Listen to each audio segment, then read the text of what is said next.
Please be seated.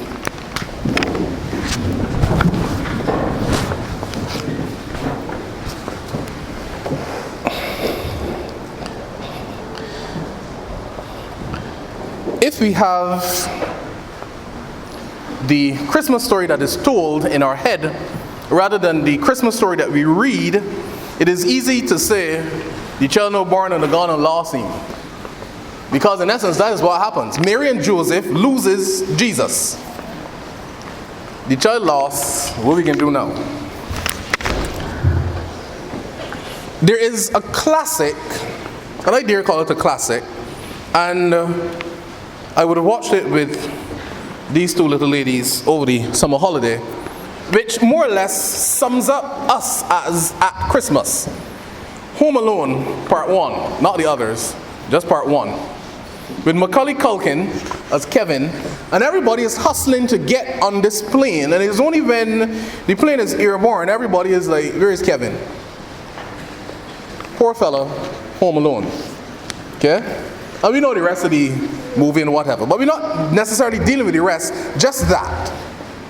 The thing is, have you left Jesus home alone? Or have you left Jesus alone somewhere? Because it is very easy at this time to forget about Jesus. In as much as we celebrate Christmas and we post all sorts of things on social media about keep Christ in Christmas and all of these things, it is easy to forget about Christmas. What it really means, it is even easier to forget about Jesus. The thing is, in your journey, we've stepped into 2016. Have you brought Jesus with you? We can talk this morning. I don't plan to be long. So the more you talk, the shorter it'll be. Have you brought Jesus with you? Are you sure? Into 2016 or to church this morning? To 2016. He ain't come to church this morning. The thing is, we talk about being in the presence of God. Where is this presence, or what is this presence? They may got nothing to say. What is this presence of God we talk about? Can you feel God here this morning? Nobody can feel God? Some of you on this side might feel the sun. Can you feel God's presence? Well, I got some problems.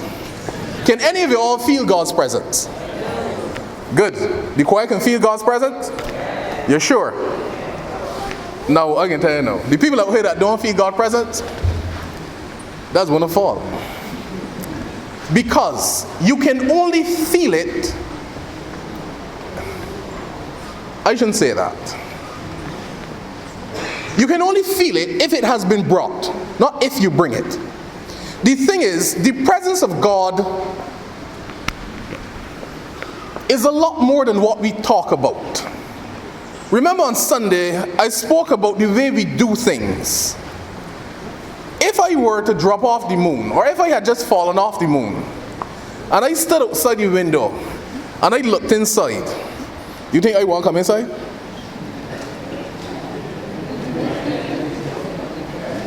For you? I by this window down here, and I looking inside. You think I coming in here? Curiosity will cause me. All of these people look serious, Dennis. I would probably think, well, that man, they'll keep quarreling with them. I can go someplace else. Because the presence of God, the Spirit of God, manifests itself in such a way that it is not something we keep in our hearts. We like to say, I have Christ in my heart. That's a good place to keep Christ. But the thing is, when we really have Christ, you can't contain him. Christ shows. Think of the person that you see walking, coming toward you that is just beaming. Think of the other person that's walking, coming, and you're wondering to yourself, oh Lord, what's wrong with you this morning now? It is something completely different, because the people that possess the Spirit of God, you can see it. You experience it without them even having to say anything. Because it is something that you feel. It is an experience in itself.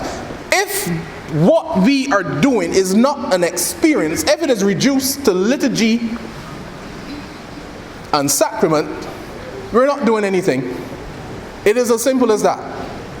Because we need to give persons an experience of God. The thing is, some of us bring the Spirit of God with us. Some do not. That is the reality. Some of us bring the Spirit of God with us, and some cannot. Because of whatever it is they're experiencing in their lives at the time, the Spirit that they're experiencing is something totally different.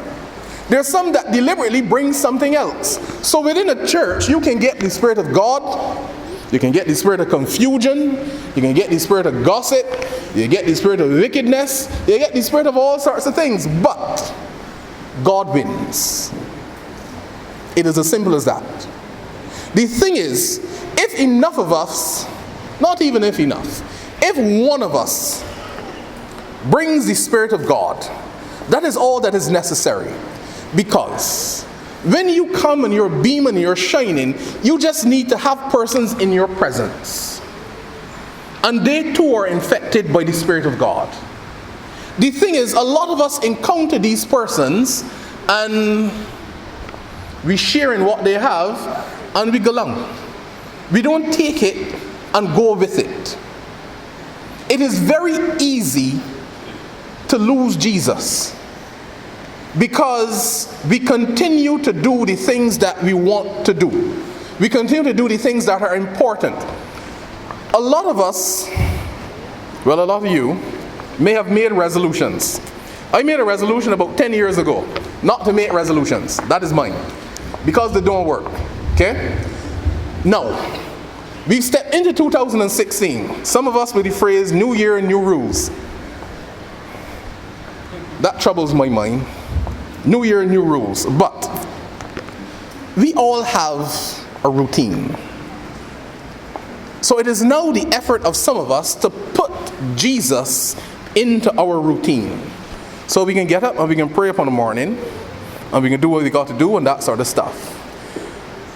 Chances are you've already broken your resolution, because it is not about putting Jesus into what we are doing. It is about putting all the other things that we do around Jesus. Jesus is not an accessory. He is the entire garment we are expected to put on. When we try to plug in Jesus, we will fail. About 2 years ago, there were some people that were breaking into some houses in Sanford where I live. And there was a police that came to the area, a friend of mine, and he said, Dave, if the people want to break in the house, they're going to break in the house.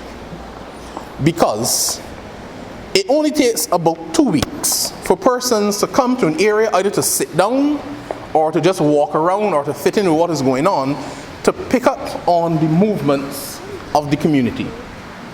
They can see who leave home at a particular time, who have children, who live by themselves, just by being in the area. So, they know what time people leave home, what time people come back, and all of these other things. Inasmuch as we try to change our routine, we have a routine. It is something built into us. You get up at a particular time. You bathe at a particular time. You fix lunch at a particular time. You get in your car at a particular time. You're on the road at a particular time. You get to work at a particular time. When you really think about it, if you look at your watch every morning, within a particular time frame, you are in a particular area. More often than not. Okay? We're now seeking to plug Jesus into that. So we now got to find a spot for Jesus. So, we can put Jesus in as you get up from sleeping. So we can pray as we get up. What's going to happen in the morning, you get it later? Jesus can get left out. So we can put in Jesus then while we're in the kitchen fixing lunch. The morning that you get up late, you decide, well, I can buy lunch today. What's going to happen with Jesus? So I'll get left out again. We can plug in Jesus, therefore, when we're driving in the car. You're late and you're flustered, the children will keep quiet, you want to hear the news and all of these things. What's going to happen with Jesus? Left out again. Therefore, we are not called to put in Jesus, but to become what Christ wants. Therefore, it is not about all of these other things. It is about Jesus. Life, therefore, has to be about Jesus. Let the other things fall around that. If we're not doing that, then we will fail. Because the reality is, a lot of us are on our journey, just like Mary and Joseph, assuming that Jesus is here, and he is not. There are many of us that come to church this morning, and we assume that Jesus is here. Is he here? You brought him? You sure? Well, he here then. Because if you come and assume that he is here, chances are he might not be. It is very, very easy to lose Jesus Christ. Because many of us assume he was somebody else. This body got him, and that is how it is. Mary and Joseph weren't bad parents. They lived in a time that was nice, when you had to worry. Okay? I can't say I can go walk in any place unless I hold in the toadie's hand, because we know the strange things that might happen. The thing is, it is a lot easier to lose Jesus than to find him. They traveled a whole day before they realized, with the boy in the way here. Then they traveled a whole day to get back to Jerusalem. Then they looked for a whole day before they found him. This is where the story gets interesting. I used to think that Jesus was rude. Do you not know he must be in my father's house? What are you looking for? You could have said so to your mother? Really? If you didn't want your mouth burst, you would have said so to your mother. But the thing is, it is very important. The thing is, when we have Jesus, when Jesus is in our presence, some marvelous things happen. It is not so much that they were astonished that he was sitting and listening. The next verse tells us he was answering questions as well. This is now the ultimate Jewish child. Because at 12 years old, you have the feast, the bar mitzvah, son of commandments, or child of commandments, and Jesus is showing this is exactly what I am. At 12 years old, he is on the brink of manhood. At 12 years old, he would have received teaching, this is important, from his father. Joseph was the one responsible for teaching the commandments, for teaching prayer. If that don't mean anything to you, let me put it another way. The man was responsible for teaching the commandments and prayer. I don't want to pick on nobody, but men, what are we doing?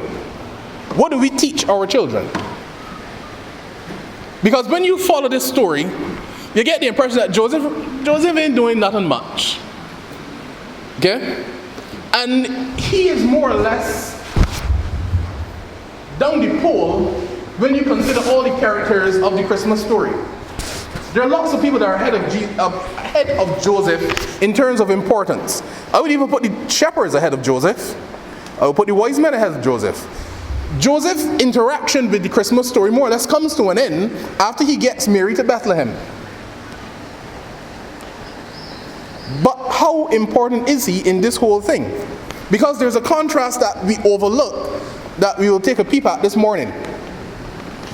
When you really consider Joseph, I guess I sympathize or empathize.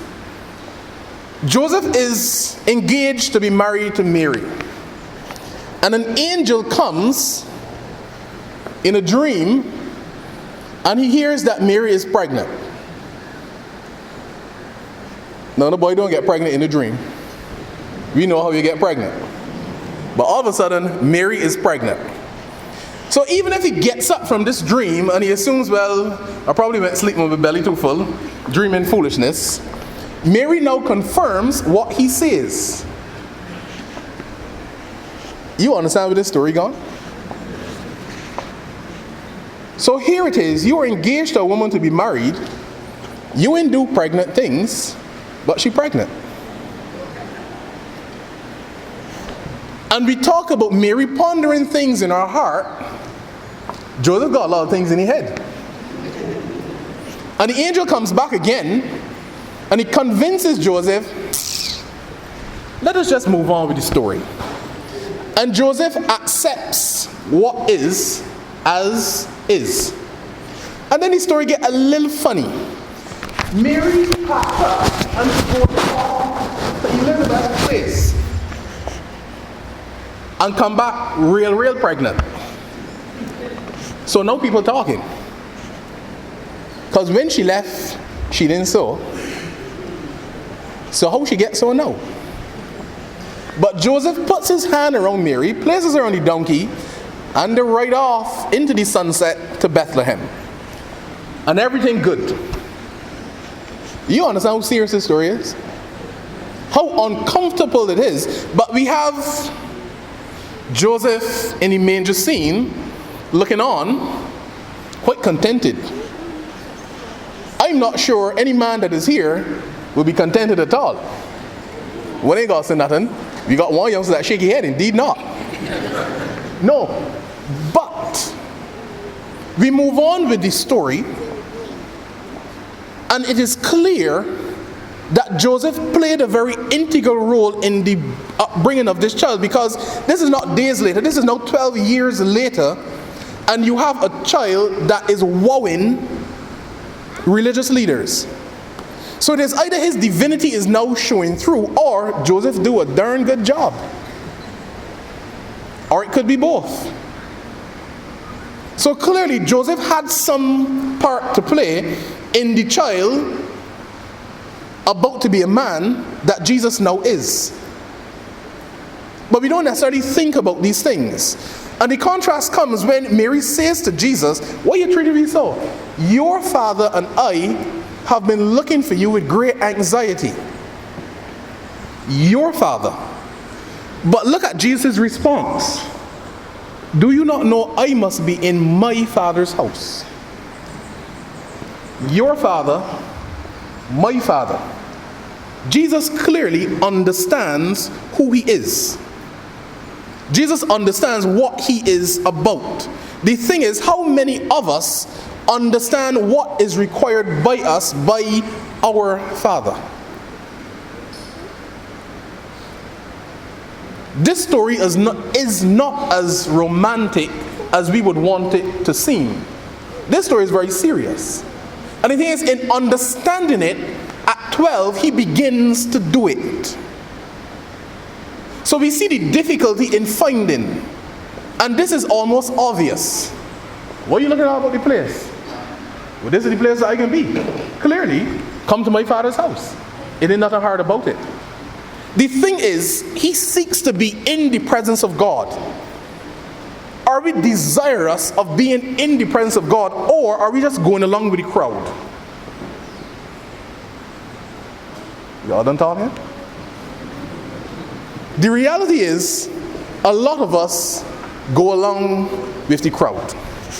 So the crowd comes to church, we can come to church too. I ain't saying don't come.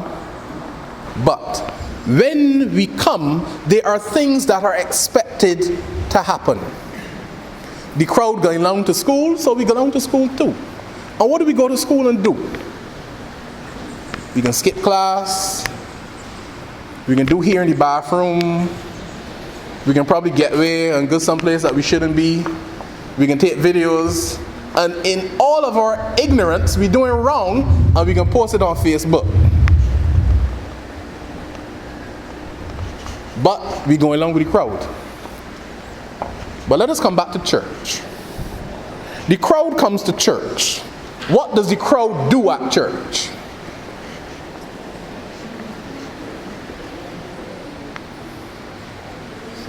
The crowd look at mumbling. We can praise God. That's what the crowd doing? The crowd trying to trick me. We will come and do what we always did, and somehow assume that this is it. And we're happy with doing what we always did. Or we will come and we will offer lip service, because that is what the crowd is doing. Because very few of us come in spirit and in truth. And you're not supposed to say these things because that is not what the crowd wants to hear. Well, too bad. Because when we come, if we do not open ourselves, we do not have Christ with us. If Christ is not on our journey, miraculous things will not happen. Nothing will happen actually. And we will just be spinning top in mud. And the thing is, there are persons who are contented with spinning top in mud. Nothing happens. When you come, does anything happen that you want to share with somebody else?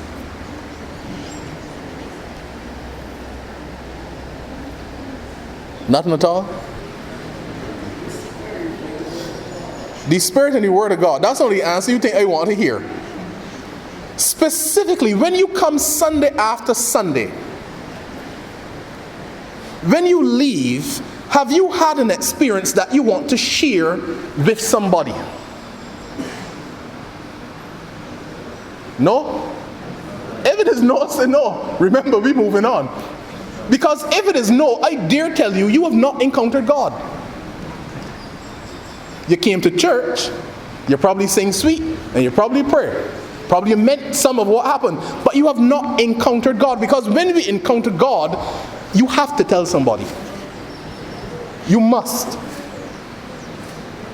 And the thing is, when we come into the presence of God, when we bask in the glory of what God really is or who He is, sometimes you don't even go to say nothing. People know. So when we leave this place, with your mouth jack up, and things in your heart and your head that you're pondering, like, I don't know what kind of you're grumbling or mumbling, what are we doing?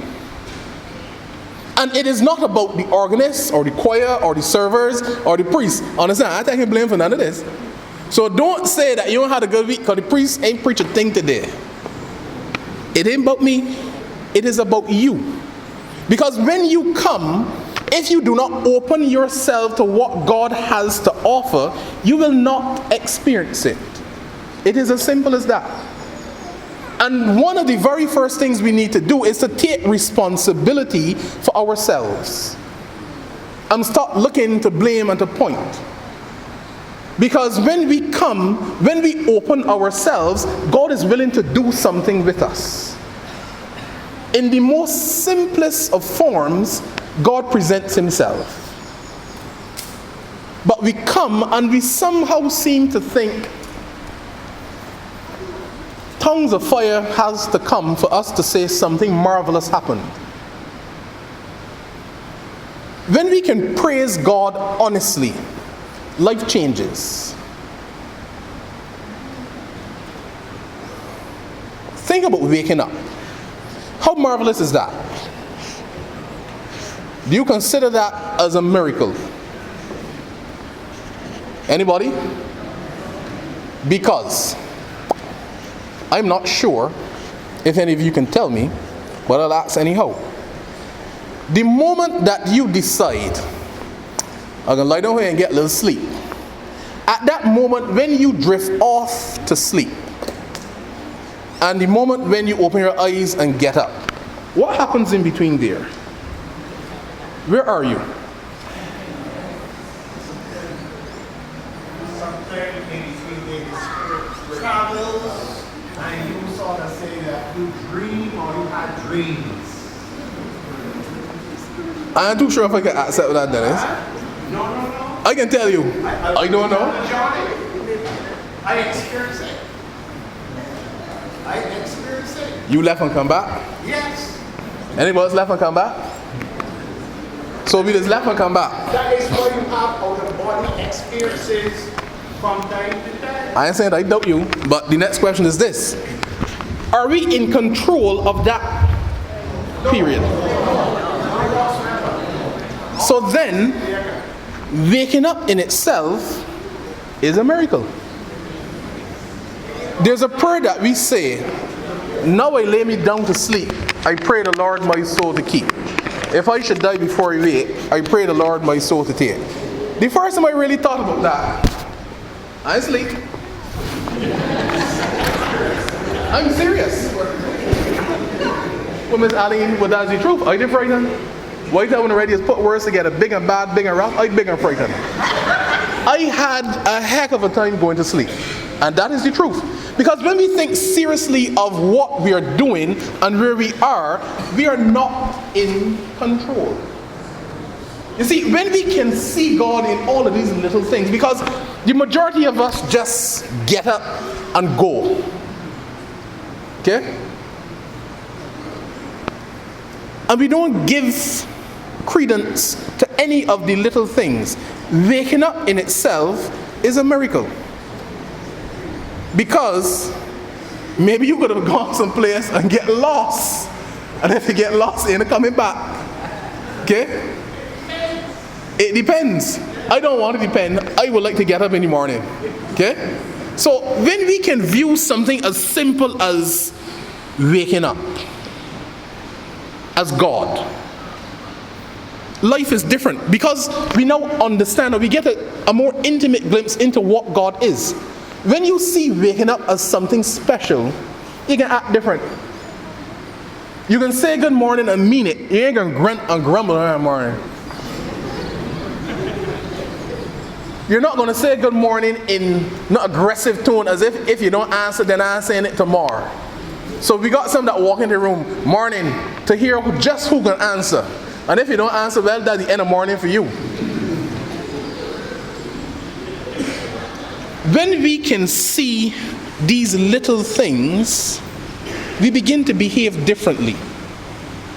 And the thing is, honestly, when we look at ourselves, are we behaving the way that Christ would want us to behave? Are we behaving as if we are in the presence of God, or if God is with us? Or is it clear that we are on a journey minus Jesus on day one, and like Mary and Joseph, we are assuming that he is in the crowd, but we realize that he's missing yet? Because a lot of us have not realized Jesus is missing. We need therefore to examine ourselves and go in search of Jesus. And it is not hard. We know where to find him. We don't have to take a day to get back and a day searching up and down. The question to his parents, why are you looking up and down? It is obvious, I will be in my Father's house. We know where to find Jesus. We know where we were when we had that first experience with God. We need to return to that place, if not physically, mentally. Because if we continue in 2016, if we continue anything at all minus Jesus, we're wasting time. Because when we get to the end of the journey and Jesus is not with us, we cannot give account and we cannot say, here he is. We waste a colossal set of time. It is my prayer that as we step a little further into 2016, we find Jesus. Not talk about finding him, but go in search of him personally. And not just find him, but welcome him in. Whenever I talk about finding Jesus, I always remember the story of the gentleman who went into the wild to see this lion. And they were talking about how big the lion prints were. And he wanted to see the lion prints. And the tour guide said to him, after finding the prints, we'll go a little further and we'll see the lion. He said, no, that's good. I just want to see the prints. Because a lot of us just want to see the prints. We will be satisfied to hear about Jesus, to sing about Jesus, but we're not willing to experience Jesus. This is how Sunday worship is for a lot of us. Jesus comes, he knocks on the door, and we just get up. We got a little fancy peephole, and we can look out, and we can see Jesus, and we can go and sit back down. It is time for us to open the door and let Jesus in. Jesus is no help to us on the other side of the door. He is no help to us just peeping through the little glass eye to see where he is. We have seen where he is. We have heard where he is. We've sung and prayed about it. Let us now experience it. Share in that experience and share that experience with somebody else. Amen.